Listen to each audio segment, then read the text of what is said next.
Të dashur miqë mi kesha, kudo që ndodheni në formë ose duke kërkuar që t'jeni në formë, uroj t'ja arrini sa më shpejt, mirë se vini të Olti Curi TV në YouTube. Do thoni për çfarë do flasim sot, po erdhi dita shqiptare të përpiqemi. Finalistin e parë të Big Kosova ne ta zgjedhim sot. Kush e meriton që t'jetë finalisti i parë? Kemi Dolçen, kemi Benitën, kemi Ludoli, kemi Labinot Rexhën, kemi edhe Klodianin. Ju si mendoni? Është një garë shumë e lezetshme, sepse se cili prej tyre nuk e meriton që t'jetë në finale. Por nga ana tjetër, se cili prej tyre e meriton që t'jetë në finale. Do të kemi këtë përballje bashkë, duke hedhur unë opinionet e mia dhe pas ju duke më kundërshtuar, prandaj më njëherë shkojmë tek sigla jon fukaresh për një emision shumë modest.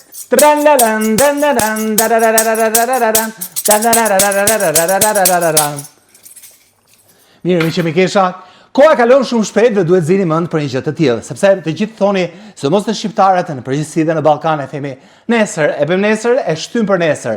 Edhe pse një nga shprehjet më të forta që kemi është punën e sotme mos e lër për nesër.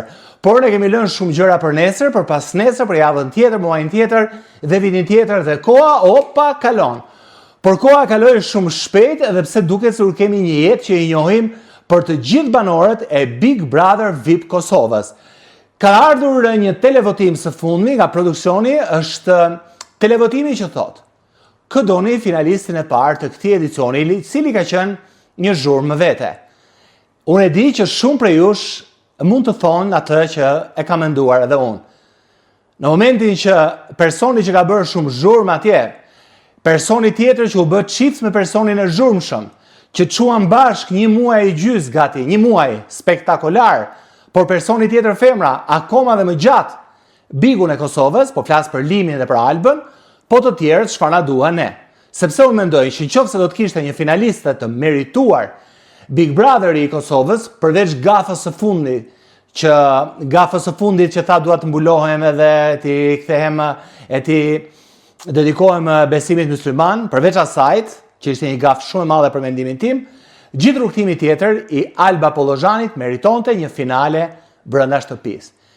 Limi ndoshta jo dhe aq, edhe pse ishte një ndërhyrje e keqe dhe domosdoshme brenda shtëpisë. Ishte pikant, djegës, po aq sa duhej. Alba pa Limin nuk do kishte marrë vëmendjen maksimale. Do ishte te 75-80%. 20% ja hodhi Limi. Limi nuk them finalist, sepse qëndroi shumë pak aty dhe kishim dëgjuar thashë theme që do rri pak, por që Alba duhet ishte një nga finalistët e para, duhet ishte me patjetër. Nëse Limi do kishte hyrë që në fillim dhe do kishte bërë një lojë siç e bëri për ato 2-3 javë që qëndroi brenda, patjetër që dhe Limin do donim te lista e finalistëve, përveç mënyrën pa komplekse, të drejt për drejt, të hapur, populiste, pa e vrarë mendjen shumë se çfarë do thuhet lart e poshtë, usol si të gjithë, foli si të gjithë, e gjithë shka tjetër, gaboj si të gjithë, tentoj si të gjithë. Kështu që kam përshtypjen se personazhet e tillë shumë të vërtet i duan finales, i duan çdo Big Brotheri. Pastaj, pjesën tjetër me nivel, pa nivel, ato hajde ta diskutojmë gjithë së bashku te Akademia e Shkencave dhe te Lidhja e Shkrimtarëve dhe të fusim brenda shtëpisë Ram Lahaj, Inva Mulën, Ylka Mujën edhe artistë të këtij kalibri. Por momentin që këto nuk i kemi, atëherë do e gatuajmë drekën me këto ushqime që la kanë mbetur në frigorifer. Atëherë, pse Benita nuk e meriton finalen e Big Brother VIP Kosovës? Benita nuk e meriton finalen e Big Brother VIP Kosovës për faktin sepse ka hyrë si një personazh i paragjykuar, një personazh që njihej më shumë për dhëmbët se sa për diçka tjetër ose për artin e saj. Por çfarë ndodhi? Ajo rrugës krijoi personazhin dhe sot kur themi Benita, të gjithë e dimë që kemi bëjmë me një kukull Barbie. Ku i fitoi pikët ajo dhe pse meriton finale? Nëse do të ndjekim atë që thash, finalen e meritojnë të vërtetët. Sepse në linjën e saj të jetës, ajo tha, dua të jem një kukull Barbie silikon, nuk më intereson fare. Ajo s'donte të ishte as inxhiniere, as arkitekte, as mjeke, as kërkuese shkencore. Dua të jem kjo që jam, një Barbie. Nga ana tjetër është Dolçe. Pse nuk e meriton Dolçe? Dolçe nuk e meritoi vetëm se ka qëndruar pak në hije. Sepse u bë më aktive në bigun e Italisë se sa atë të Kosovës. Deri këtu, duhet thënë që pse duhet shkosh ti Dolce në finale. Por nga ana tjetër, Dolça mund të shkojë në finale dhe e meriton finalen, sepse ka qenë hapur në historitë e saj personale, ka treguar gjithçka nga jeta e saj dhe nga ana tjetër nuk është kursyer në moment që ka ndier për të bërë diçka. Dhe ai është në formë emancipimi, ja? Do thoni ju puthilimin. Okej. Edhe me Edin pati histori, gjëra tilla si këto. Kur nuk bëjnë histori banorët aty brenda, sidomos femra, themi çfarë bëjnë. Kur e bëjnë, themi pse e bën, kështu që hipset vrava, zbrit se të pushkatova. Për të shkuar më pas tek Labinot Rexha. Nuk e meriton finalen sepse na ka çar kokën me historinë e Big Brotherit pa hyrë brenda shtëpi.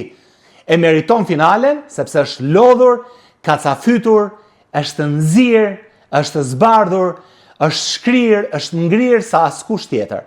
Labinot Rexha, në qoftë se shkon në finale, po shkon me djersën dhe me gjakun e tij, sepse i ka dalë shpirti vërtet. Në një lojë ku shpeshherë nuk e dinte se çfarë thonte dhe nuk e dinte se çfarë bënte. Në qoftë se do e pyesni njëri, e njihni Labinot Rexhën? Po, e njohim. Por çfarë ka bërë ky Labinot Rexha brenda shtëpisë së Big Brotherit? Askush nuk mund ta thotë me siguri, por nga ana tjetër, nuk ka lënë gjë pa bërë aty mbrapa. Madje ka marrë zvarr edhe një person i cili është në listë për të zgjedhur për finale, po unë nuk mendoj se do e kapi finalen.